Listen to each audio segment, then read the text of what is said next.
As you know, country ownership is one of the key pillars of our operations, and direct access entities are also very key in ensuring that resources from the GCF reach not only the national but also through decentralized and community level. So what we'll be doing here today is to give you a synopsis of the support that we have been providing to our countries, particularly the direct access entities, and our panelists would let you know their experience in accessing GCF support to direct access entities. So I have before me Mr. Kenneth Kasigela, who is the Senior Manager, Sustainable Finance Outreach and Relationship at the CRDB Bank of Tanzania, and Daniel Best, the Director, Project Development of the Caribbean Development Bank. And online, we have Ms. Graciela Retana, who is the Director, Investigation and Development, Fondo Mexico. And we have Mr. Zach Seaman, who is the Coordinator of Climate Finance of the Pacific Community. Now, before giving them the floor, I would want just for us to go through some of the support that we provide through Readiness, PPF, SAP, and EDA. Please, can we have the first slide? Now, as I indicated, Readiness is a preparatory support program through which we provide $1 million US. Next slide, please. $1 million US per country, per annum, to support them in capacity building through coordination and providing strategy development, pipeline development, knowledge management, and we also have adaptation planning and adaptation planning processes. But for adaptation planning and adaptation planning processes, we have a one-off $3 million US to support countries in developing their adaptation planning processes and national adaptation plans. So this is a grant that we support countries every year. And we do also have the modalities, which are the capacity to NDAs. And when we talk of NDAs, it's not only the institution. With the NDA is the Ministry of Finance. We also want to support all the relative and relevant institutions that provide GCF support to the country. Now, basically, the focus here is how do we enhance direct access to GCF programming. And through the Readiness, we did provide some resources to direct access entities, as you can see in the next slide. Now, this is the total portfolio of the Readiness. I'm not going to go into the details. You can see the regional distribution of the Readiness across the globe. Yes, so across the globe, this is what we have. Almost 500 approved Readiness, worth $350 million US, and the regional distribution is shown. But when it comes to direct access entities, when it comes to direct access entities, next slide, we have provided $46 million US to direct access entities to 85 countries, benefiting them in various formats. So you have the grants on supporting them to be accredited, and we also have grants that would provide training and receiving hands-on project development across the GCF resources. So next we have what we call the Project Preparatory Facility. This is meant to support countries in developing funding proposals. We know that developing funding proposals requires not only time, but it also requires investment. And there are countries that don't have the capacity, the financial capacity, and also the technical capacity. So we provide grant financing to the tune of $1.5 million US per cap for a funding proposal.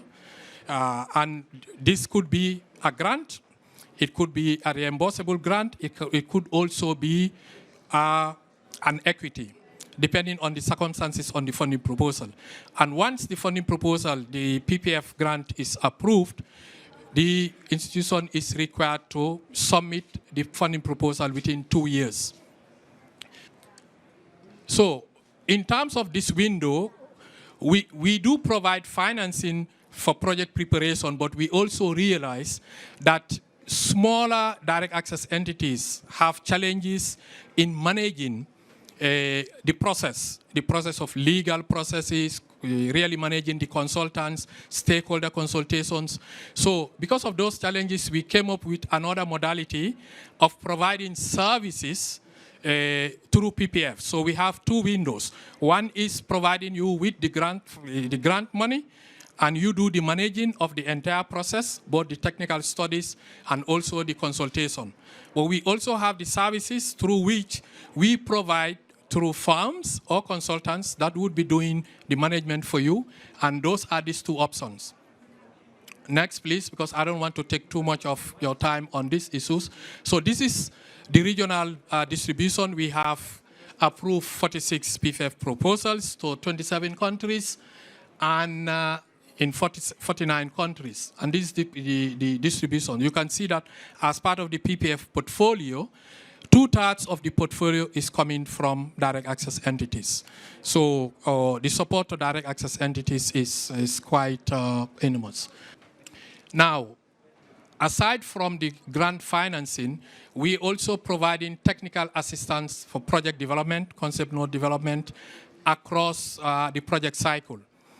And this is additional support because we realized that during the project cycle development, some of the direct access entities have challenges in articulating the results or the comments that are coming from either the GCF Secretariat or even the ITAP. So we do provide on-the-spot technical assistance to address some of the challenges and the concerns that are coming through the review of the funding proposals.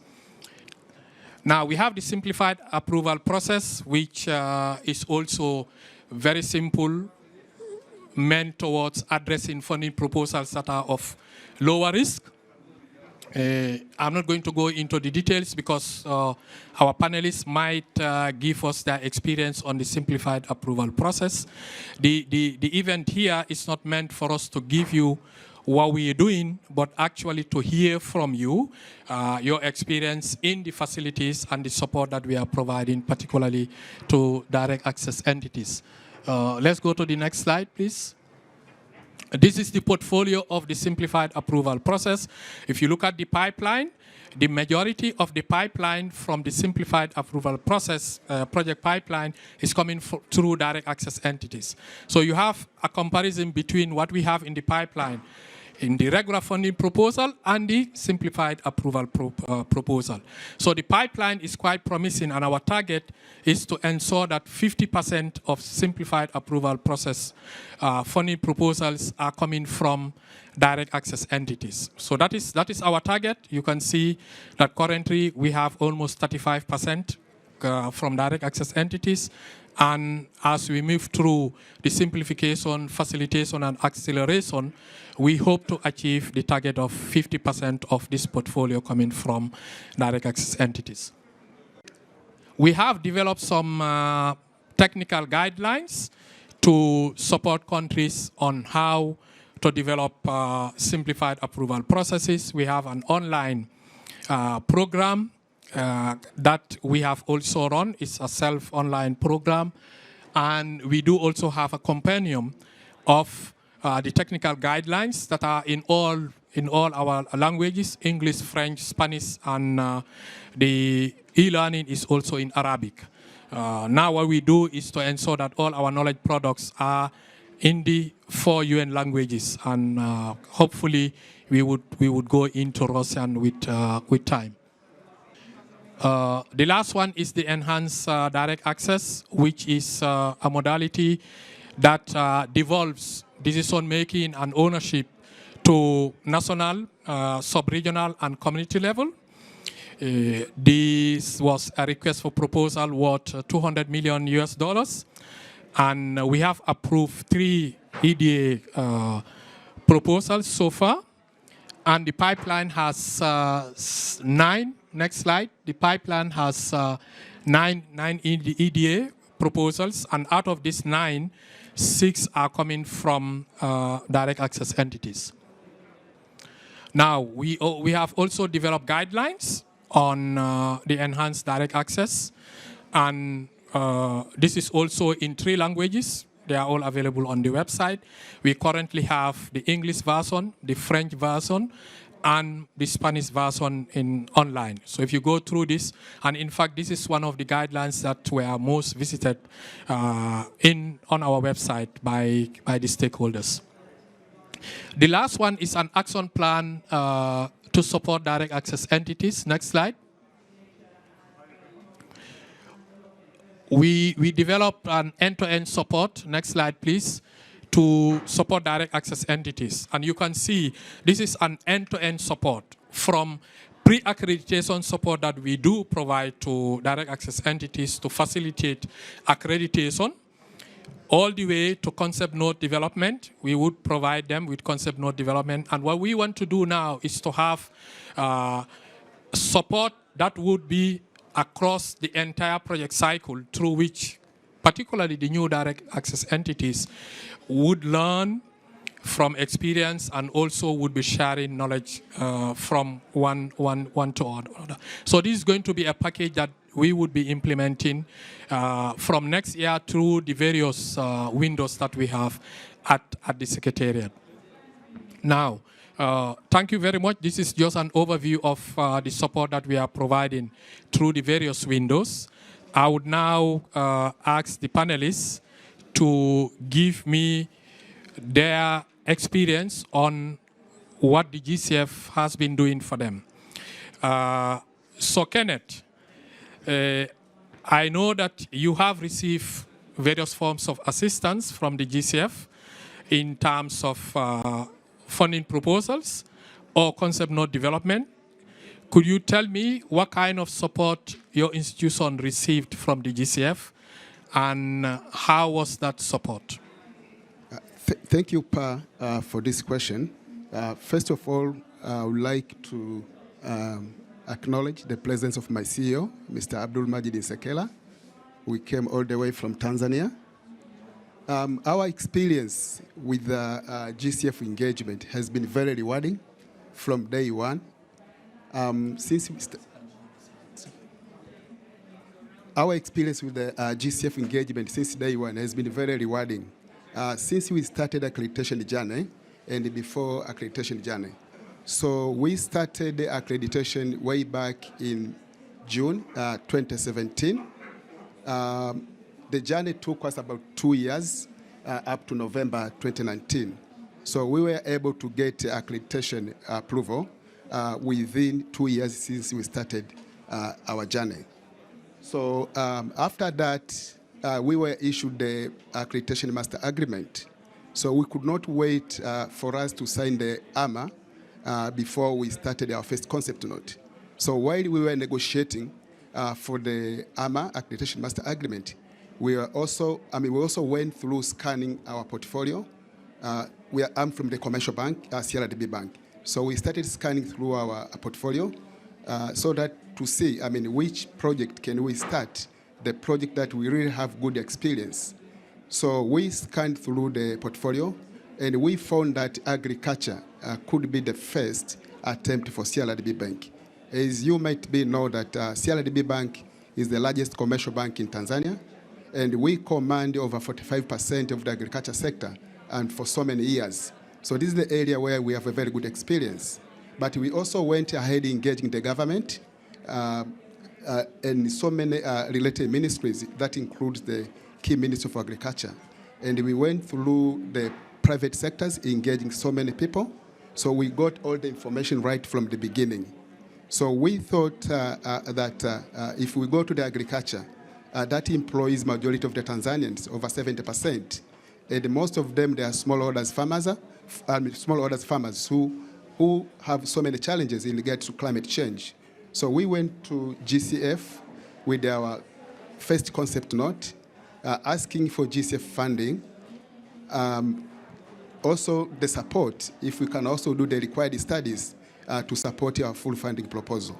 So the journey from the concept note development started way back in June 2020. So it took us about 6 months where we got approval for our concept note, but also included the project preparation facility. So once we got the GCF approval for our project preparation facility way back in October, we could not wait for PPF to land into our account. So we started sourcing various experts to engage them on various studies that can satisfy GCF requirements. So it took us about 5 months. It was the end of March where we submitted our first draft funding proposal. Then after that, we started a serious engagement with GCF. That includes Secretariat, ITAP, up to the body level. So it took us 6 months. Up to October, we received our first funding proposal approval worth 100 million to support mainly smallholder farmers. So we thank very much GCF because our engagement has been very much rewarding. It had a lot of capacity building because when GCF asked us one question, we went further, responding to the questions within the time frame. And when they asked it again, we went further, looking for the right information, and we were guided from the day one on what to do. So thank you very much, GCF, and various stakeholders who made this possible. Thank you. Thank you, Kenneth, for that overview. I think that was a very good experience. Within 3 months, you submitted the PPF, and then within 5 months, you engage vigorously, intensively to get the funding proposal approved. Mr. Daniel Best, could you also tell us what kind of support CRDB got from the GCF, and how was that support? Thank you so much, Osman, and good morning to all joining us here and online. And I'd like to recognize the presence of our Vice President of Operations, Mr. Isaac Solomon from the Caribbean Development Bank. You know, I would begin by saying that CDB has received very valuable support from the GCF Project Preparation Facility team. We recognize that it is important to build relationships. And being a direct access entity and being a relatively small regional bank, our team has leaned on the GCF PPF team for guidance. We have two operations that we are currently using PPF resources to develop. The first being transforming finance to unlock climate action, and I'll speak a little bit more about that later. And the next is enhancing the resilience of the water sector in Bahamas. So we recognize also that the PPF task managers have substantial competing priorities, and our team has continued to work closely with them to develop the proposal, first the concept note, and now the PPF moving on to a full funding proposal. But I'd like to come at this from the angle of SIDS, because our board member countries are all small island development states. And the Caribbean Development Bank, as I mentioned, is a direct access entity, but a relatively small regional bank. And while we certainly deeply appreciate the support the GCF has provided us, we believe that there is some more that may be done. And if we were to have, an honest and robust conversation here this morning, Osman, the fact of the matter is that GCF proposals and the processes are somewhat time and resource intensive. And most SIDS and most small DAEs don't have the capacity or the personnel that can be assigned to the level of detail required to move from the concept note stage to the PPF stage and then on to the full funding proposal stage in as timely a manner as the end beneficiaries really require it to be needed in.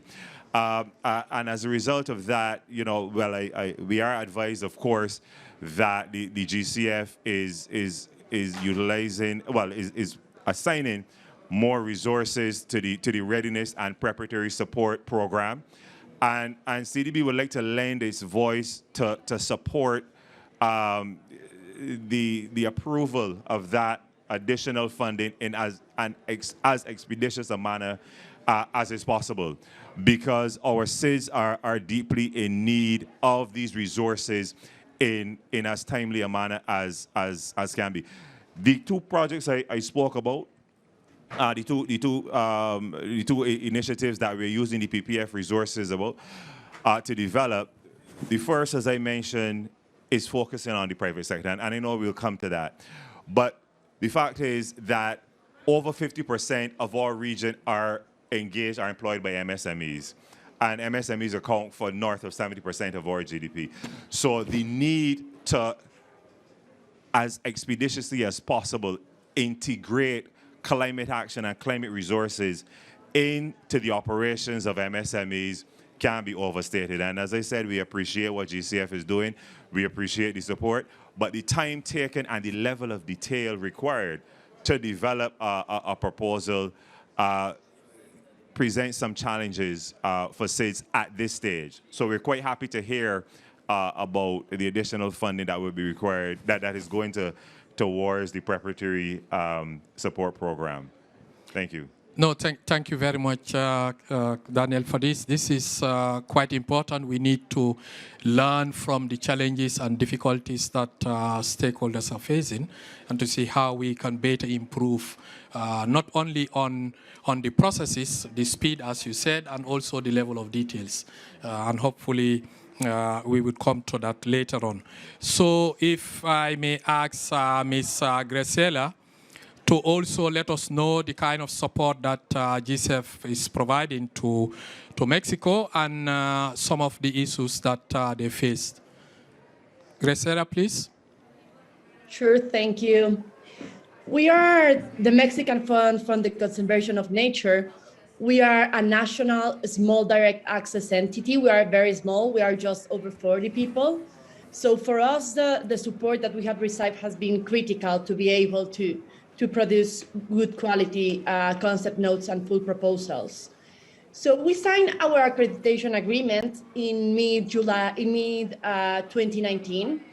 And by the end of that year, GCF offered us to take us to Songdo, to know the people, to know the system, to understand how the GCF work.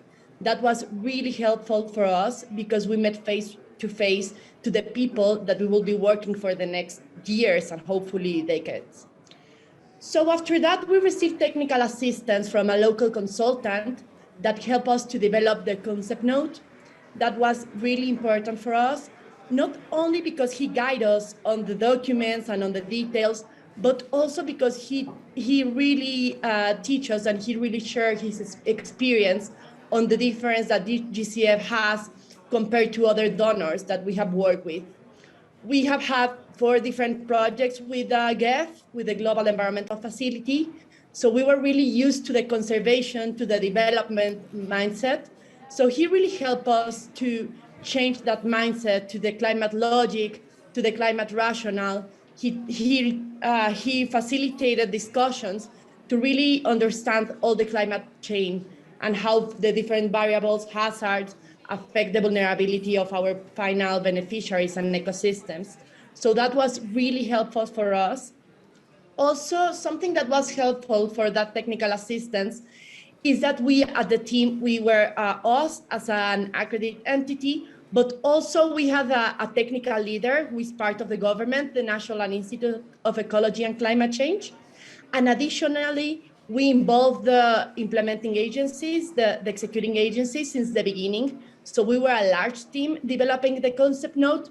So this technical assistant, this consultant helped us also to facilitate the discussions and to really agree on next steps. So that was basically the most important support that we received.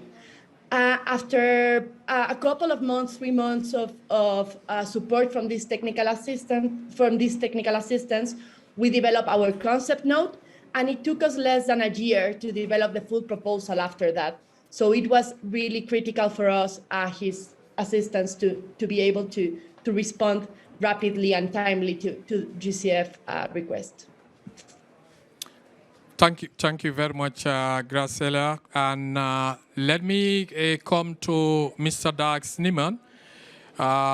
Could you let us know the support that we provided to SPC, and if you also face some challenges and how we could improve on that support? Over to you. Yeah, thank you very much. I think SPC has been involved in one way or another with most of the areas that you've mentioned in the presentation. We're a delivery partner under some readiness projects. We followed the PPF service application route. We have received technical assistance from GCF as well. And I think I can only echo the words that Daniel mentioned a bit earlier. Having also previously worked in the Caribbean and in the Pacific now again, I think it's very clear that the challenges in small island developing states are quite common. And I think, you know, we say that DAEs have low capacity. That's sort of thrown around a lot, but often we don't specify what that means. And I think for common with many direct access entities, it's not necessarily technical know-how or knowledge or something. It's honestly often just a matter of time and personnel. For myself, we're essentially two people working on this, on a pipeline of something like $150 million. And that's made up of a lot of smaller projects. So it really is a large burden. You know, it's not that we don't know what to do. It's just finding enough hours in the day to be able to do that. And so that's where things like you know, the technical assistance can be helpful. I think it's also clear, and again, wanting to echo what Daniel said earlier from the Caribbean perspective, that we experience similar in SIDS in the Pacific, that we need to make sure that support is fit for purpose. You know, sometimes in our experience, the technical assistance has been a bit generic. You know, someone taking you through a climate rationale or taking you through certain steps of the GCF process when, you know, quite honestly, that's all readily available on the website as per the presentation that started off this session. And so, you know, really much more focused technical assistance is often needed. And when we do have that, it's extraordinarily useful, you know, to be able to really focus on the core issues in the projects and making sure that they are aligned with the needs of the countries. And then presented in such a way that GCF can also see a fit with their investment criteria. In terms of the PPF service application, maybe I'll just speak about that for a minute or two as well. As per my understanding, SPC was the first entity to go through the PPF service application route. And we did this for a number of reasons. But number one, we've seen with some of the PPF applications, the regular normal PPF application route, that it can take quite a long time. We haven't gone through that route ourselves, but I know from two partner entities that SPC is working with that sometimes the PPF application process itself can take up to a year. In our case, we have successfully gone through the PPF service application twice, both of those this year. And so besides the time that it takes, the other decision or the other factor that made the decision easy for us was the administrative burden. So again, it's not really that we don't know how to or can't manage the processes or anything, but it's just a matter of time. And we'd rather spend our time working on the concept notes themselves rather than doing an RFQ or undertaking, you know, a lengthy contracting process or something like that. And that's where we can only recommend the PPF service application. It really takes so much of that administrative burden off of us, with GCF going through a roster, firstly of firms that are obviously approved by GCF and therefore trusted that they know what the requirements are. But then secondly, the support. I saw some of our colleagues in GCF on this call who were involved in the PPF service application process. Their work in terms of doing the advertisements, going through the process, pre-selecting firms, walking through the evaluation process with us, going through the contracting. All of that saves time for a small DAE, and that means that our time can be best spent focusing on the needs being expressed by in our case, our member countries in the Pacific, and really focusing on other aspects of that project development process. We also just maybe want to add that we welcome the upcoming SAP policy that should further simplify the process. I've heard many people say that the simplified approval process isn't always that much more simple. And especially, we're currently undertaking our first SAP project, but for other DAEs that in the region that we've spoken to have gone through the SAP process previously, in one instance, it still took about 5 years from start to finish, from project idea to approval. And so we look forward to seeing how the SAP process might be simplified further in future, and then how other processes such as the PPF service application route that I've just mentioned and other GCF initiatives would be able to support DAEs to further streamline and speed up the process so that we aren't waiting 5 years, because we know how many cyclones or hurricanes can come through a region in 5 years. So hopefully we can have projects approved sooner than that, and that the help can come to the people who need it more swiftly and more urgently. Thanks very much.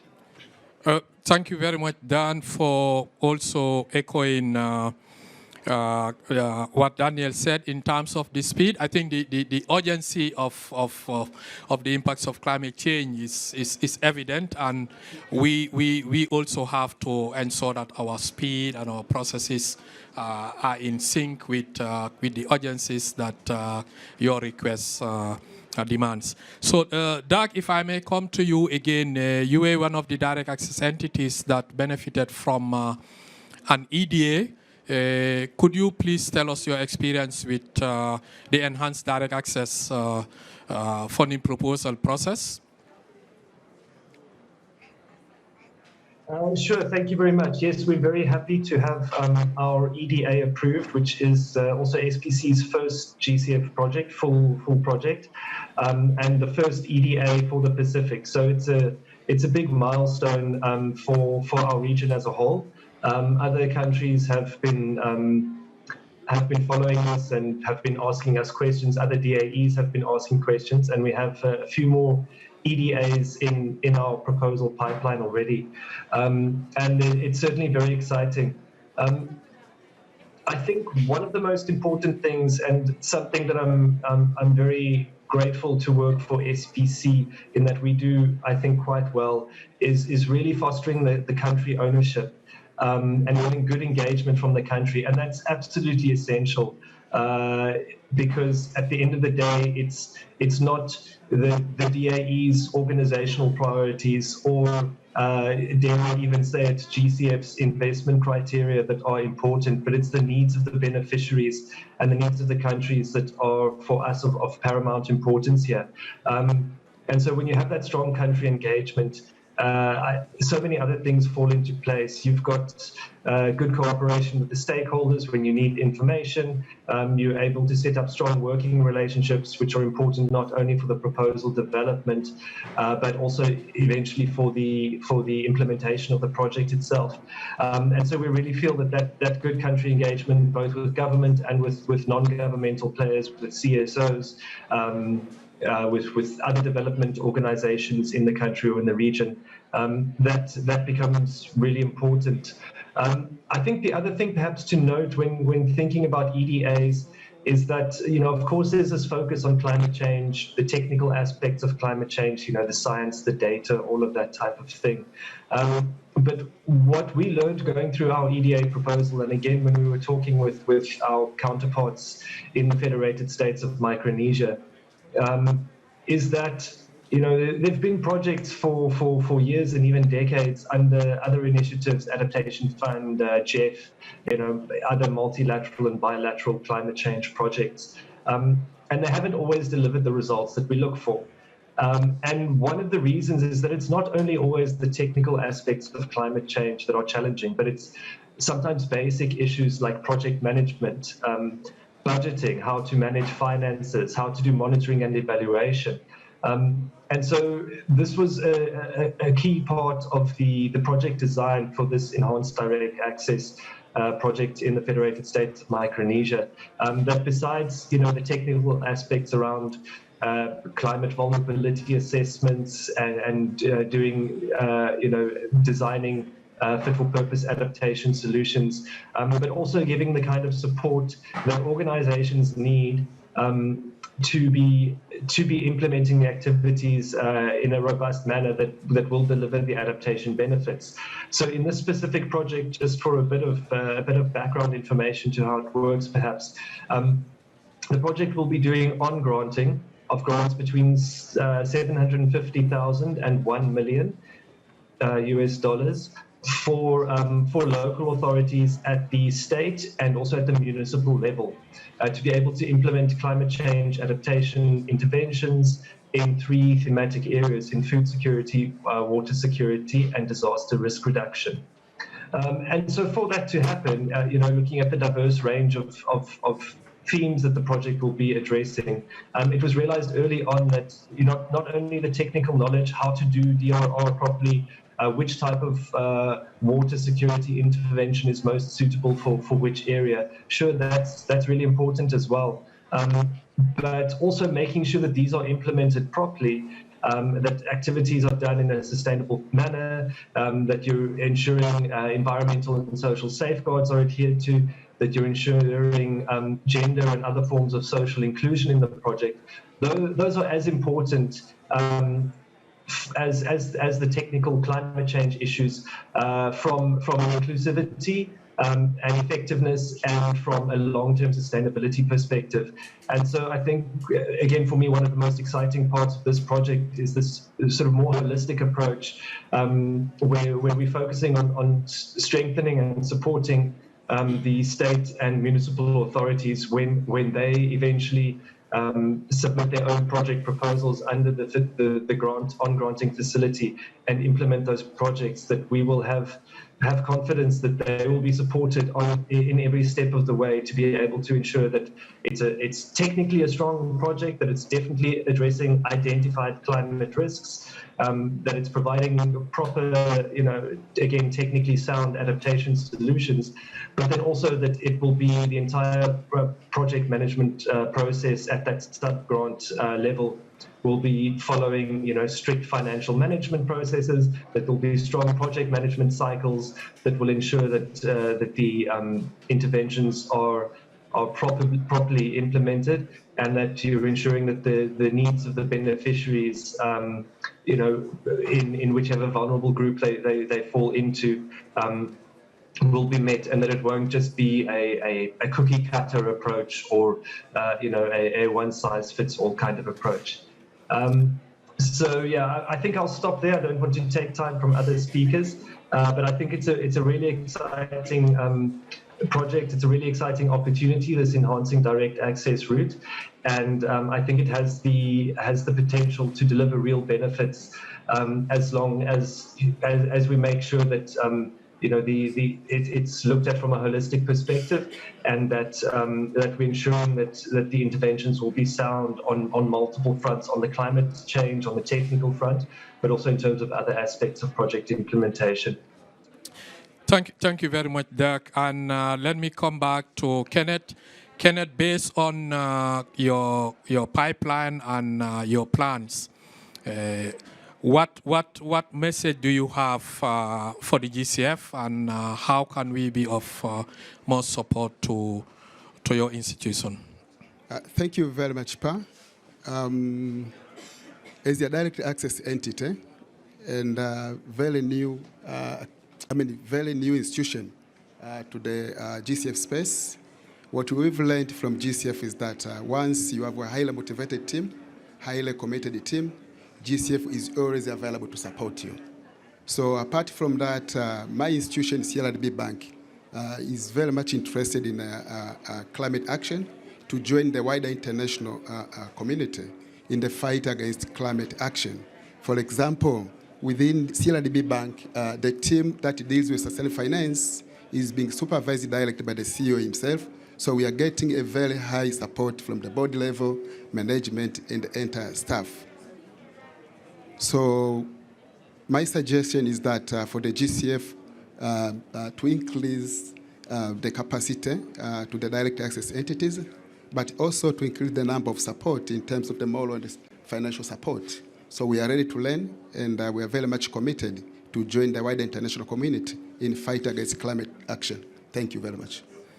Thank you. And Daniel, what do you think we can do more? I know you've raised some issues, but from some of the projects that you are implementing, how do you see GCF coming in with more support, particularly with some of the executing entities that you are partnering with at the national level and the regional level? Sure. Thanks.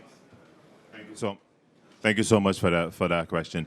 So what I want to point out here, Usman, is that the projects that we are implementing with GCF resources are very important projects. So let me touch on, for instance, the Transforming Finance to Unlock Climate Action, which we are blending with CDB resources to scale the lending to development financial institutions for projects, on lending for projects in renewable energy and energy efficiency, enhancing building retrofit, and climate resilient agriculture. Why is that important for CDB and the Caribbean?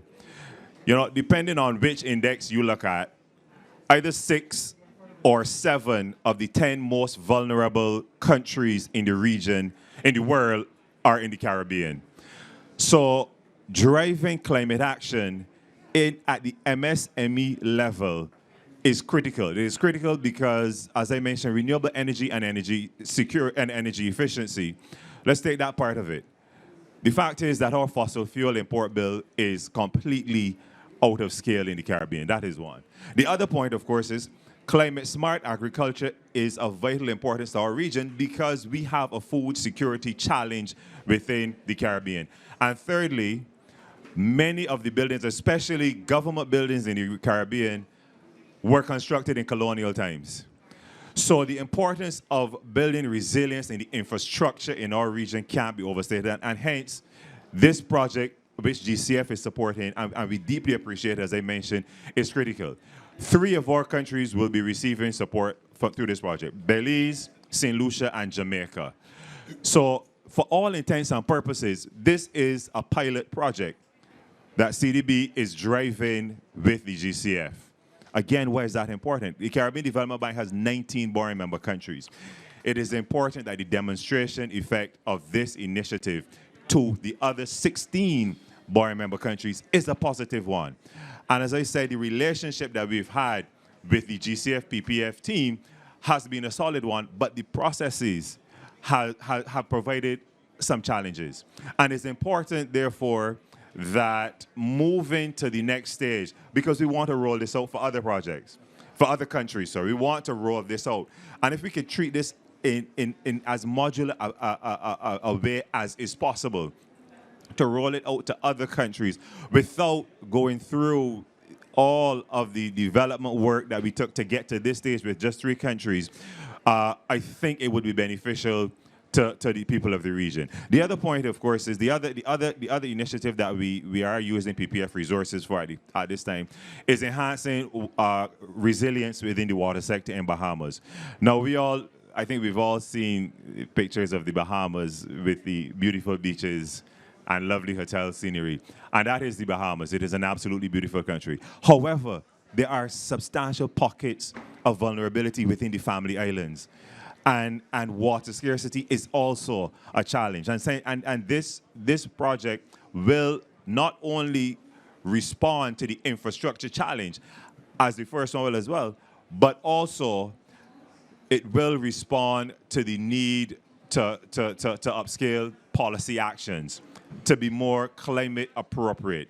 Hence, we are delivering short and medium term, but more importantly, long-term resolve to the climate crisis that the region faces. And I just want to close on the fact that we have also a concept note that we are working through for an integrated utility services project, where we are working with utilities in Barbados, Belize, Jamaica, and Grenada, and Guyana to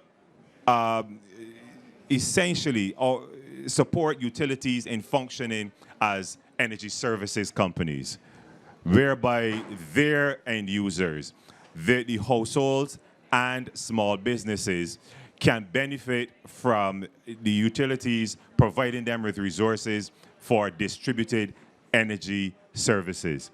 And it is a bill first initiative such that the end users will receive the electricity bills anyway, but they will pay for the solar PV panels, etc., through the billing system. These are important projects. And so, you know, I would want to encourage the GCF.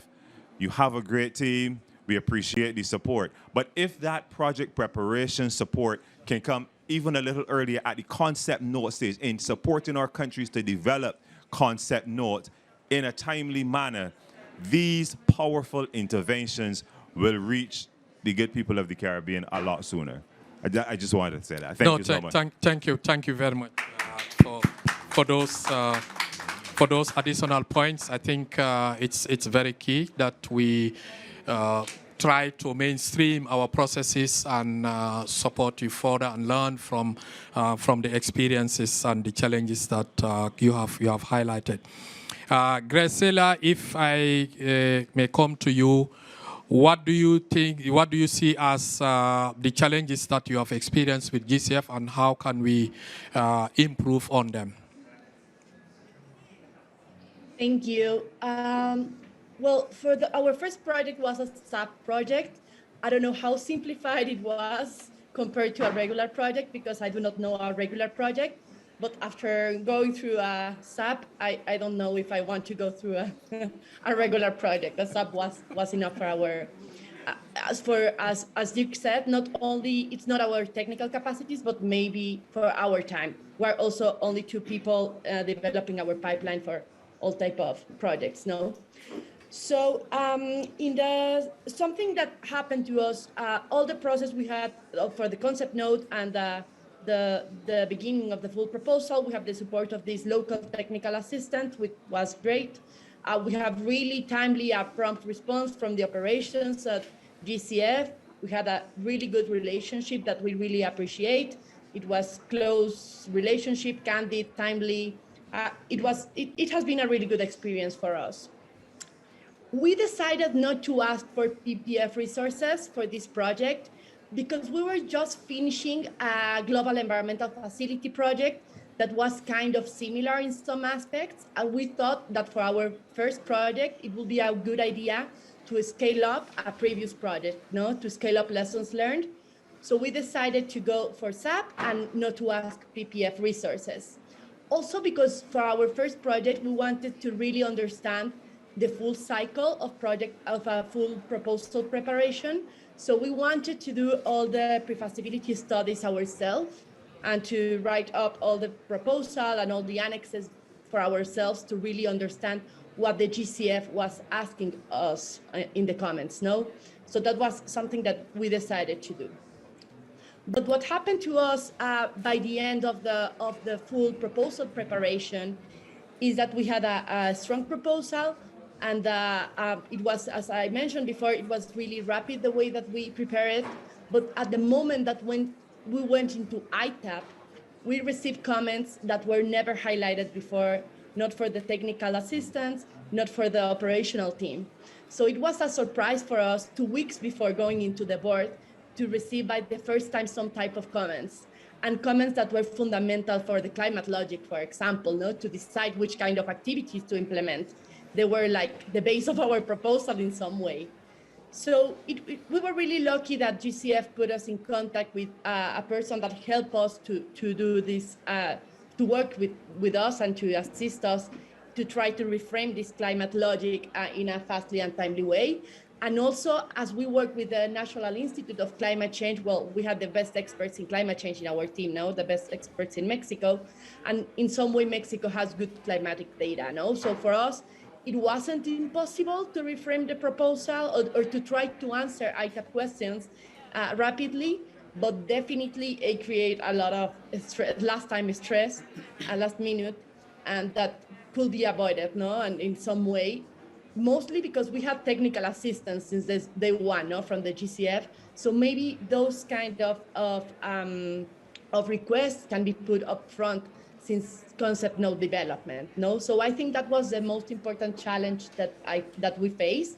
And we know that GCF is already attending this. We provide comments to the paper of ITAP. We have been in the different seminars, but definitely that has been the most important challenge for us, and a challenge that could be overcome now because we have all the support during project preparation. So I think that's what I will highlight. Thank you. Thank you very much, Graciela, and thank you very much for the panel's colleagues. I think we have about 10 more minutes. I would open the floor if any of you has a question or a comment to the panelists. Yes, please, Madam, could you tell us your name and where are you from? Thank you. My name is Katie Rober. I work for RAP. We're a circular economy sustainability NGO based in the UK but working around the world. Based on previous statements and conversations that I've had with GCF, I'm interested in views on the thematic focus of proposals in the pipeline. So you talked a bit about the geographic focus. I don't know if you have anything to share about, for example, focus on emissions versus focus on circular economy, like food waste projects, for example. I'm just interested in like the experience of the panelists and also GCF's view on this. Okay, thank you. Daniel, do you want to? Yeah, thank you. So thank you for the question. Katie, I think it was. Thank you so much. So within the region, our focus needs to be on adaptation. We have substantial infrastructure gaps, and this is where we need to focus. As I mentioned, in the projects that I outlined, emissions is also a significant portion of a thematic area, rather, in the focus of the Caribbean Development Bank. Insofar as the energy projects, the Sustainable Energy team at the Caribbean Development Bank is working, again, with the GCF team and with our environmental sustainability team to develop renewable energy and energy efficient initiatives, both within the private space through our development financial institutions, but also within the public space, looking at energy efficiency with how we move and with how we do business at the government level, but also focusing on TA, using concessionary resources to drive policy action for long-term benefits. So that is one of the, I would say, the primary areas. But we can't move away from the two others that I mentioned. One being food security in the Caribbean. Our food import bill is completely off the rails. So food security, climate smart agriculture, and then finally water. The percentage of non-revenue water that we are faced with within the region, again, we're averaging somewhere around 50%, 40 to 50%. So we need to focus on that as well within the Caribbean. I hope that responds to your question. I got a thumbs up just now. Yeah. Yeah, thank you. No, that's good. I mean, with respect to GCF, first of all, we are country-driven. So we respond to the demands of the countries based on their priorities. But again, we have 8 result areas, and we also try to see how we can balance between the 8 result areas. But again, this depends on what the countries ask for. But we know that energy generation and energy access has been the most in our portfolio. We also have livelihoods, and transport is picking up, and we also providing a lot of support in terms of transport e-mobility in the readiness to develop policies and strategies, regulatory frameworks. As you know, this is going to be a driver to reducing emissions in terms of e-vehicles. But again, whatever we do is country-owned and country-driven, and the pipeline is driven by the demand from the countries. Okay, thank you. Morning. My name is Craig Cole. I'm from Antigua and Barbuda, and I'm the project coordinator for the Enhanced Direct Access project in Antigua and Barbuda with Dominica and Grenada. I would just like to support what was said by the gentleman from the CDB, and to just say that the situation which he described is a very serious one, as he mentioned. In fact, it's being exacerbated right now by the shipping issues throughout the world. And additionally, when he mentioned, someone mentioned, I think it was the other gentleman, the time taken from project to get a project approved, up to 5 years, I think he mentioned. Now that is also something that needs to be looked at very seriously, because in the long run, it also affects the project implementation over time, because our stakeholders would have been participating from the onset, and they would grow tired over time with the process. And so that makes it even more difficult when it gets to the implementation stage. And so we want to recognize that those to whom the funds should eventually filter are being affected by the very preparations that we need to make. And so we need to bear that in mind in the early stages, such that when we implement the projects later on, there is a smoother process, and also that we ourselves will be able to share those lessons learned in a manner that could be of help to others, so that it would draw them towards accessing such finance. Thank you very much. Thank you for reiterating that, and I can assure you that all efforts are being made to really expedite the process.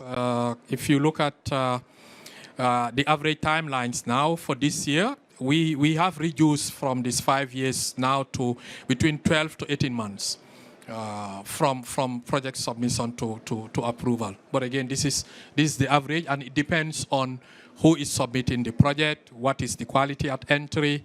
But every effort is being made to address this. And we're grateful that the board did approve additional capacity to the GCF. So hopefully in the coming months, we would be adding more capacity to the secretariat, and that would also address some of the gaps. So maybe I can ask colleagues for last word from each of you. Kenneth? Thank you, Pa.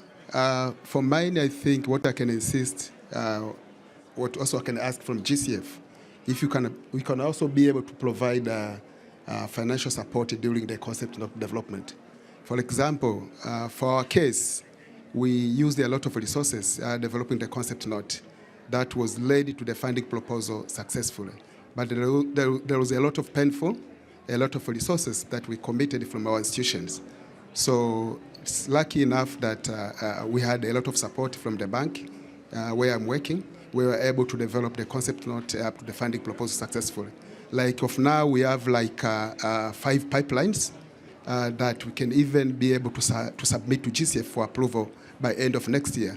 But running all these 4 pipelines parallel, there's a lot of challenges in terms of resources, in terms of the studies that is required to inform the funding proposal.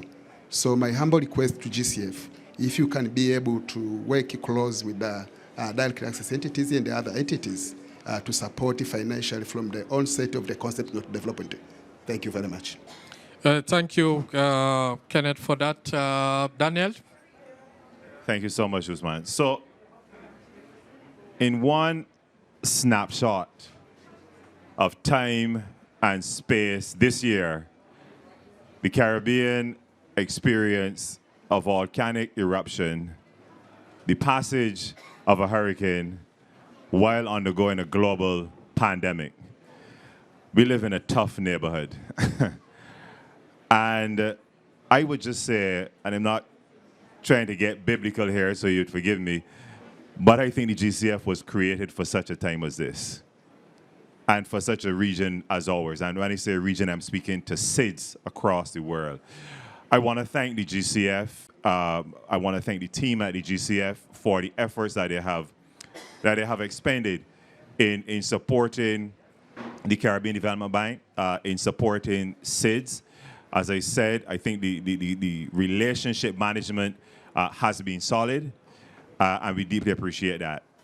I want to go a step further and just reiterate that there is the urgency of now. And in any June the 1st in any year, any person from here who's in the Caribbean, we start getting a little anxious and a little nervous because it's the beginning of the Atlantic hurricane season. And as I mentioned, we have, most of our countries don't have the fiscal space to respond to the natural hazards that impact us.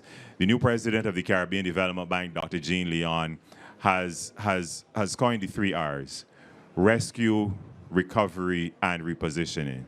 And our countries are going through a process of each, or at times attempting to do all 3 of these R's at the same time.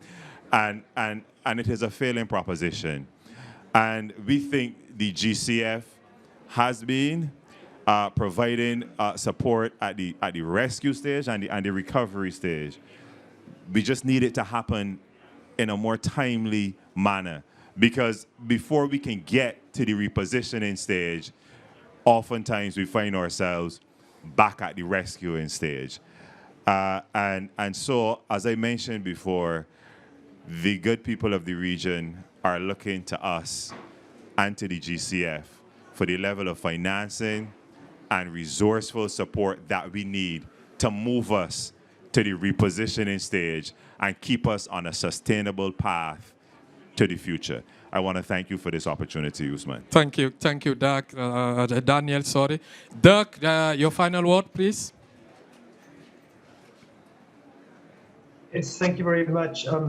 Again, I think I have to echo a lot of what Daniel has said, again, coming from also a fellow SIDS perspective. I've been in Antigua in June, and also good to hear that there's a colleague from Antigua here as well. I've been there in June. Earlier this year, here where I am now in New Caledonia, in one weekend we had tsunami, cyclone, and then the first local COVID outbreak in. We haven't had any local transmission of COVID, and that all happened in one weekend. So similar that you have these calamities coming in 3s, I guess, and again those 3 R's that are necessary to address these. I think how we do this, Daniel said, I think GCF was created for a time such as now and a region such as ours, I think were his words. And I think then the question is, how do we go about moving forward? I think one thing that is really important from us is the relationship perspective, getting a true sense of mutual understanding and changing the relationship from a donor-recipient relationship, which is currently the case, into a development partner relationship. Because we think that it's important to recognize that we're all partners in development. GCF is, IAEs and DAEs are, governments are, national and local governments, NGOs are, local communities. As much as we talk about their vulnerability, they're also agents of change in their own rights. And so they're also important development partners in this. And I think the way that this can move forward is if we can all come to this mutual understanding of what our objectives are in each specific country, in each specific case. And really start to see each other as trusted development partners working together for a common cause. I think if we're then on the same page in terms of which specific actions we need to take, it'll be a lot easier and a lot smoother process for for the relevant actions to be conceptualized, to be presented to GCF in such a way that they see a swift and positive approval process, and to see that the action starts to be rolled out at a pace and at a scale and in the places where it's needed. So we very much look forward to the journey. It's been, I think, tough and challenging so far, and we hope that as we move forward, we can start to really foster this relationship of a development partnership rather than a donor-recipient type of relationship. And I think that will mean that we'll start to see the benefits and the results that we're looking to see. Thank you very much. Thank you very much for those. Graciela, your last word, please. Thank you. Just to be very briefly, to continue Dirk's idea, I think it will be great to see us not only as development partners, but also as a development network, because we also have to learn not only from the technical assistants, not only from the consultants that GCFs help us to hire, but also to learn from each other of us. No, only here in 90 minutes, I have learned a lot from my colleagues. And I think it will be great for GCF to foster this collaboration between the different accredited entities, so we can learn from each other to respond to these challenges. No, we need several minds and several networks to be able to address the climate challenges in the next really few years. No, so I think that's all from my side. Thank you very much for this opportunity. Thank you very much, colleagues. Please, let's give a round of applause to all our panelists. They did quite well. Once again, thank you for your presence and very valuable contributions. We've learned a lot from you, and we would definitely take your recommendations into actions. Thank you, and bon appetit. Thank you. Thank you.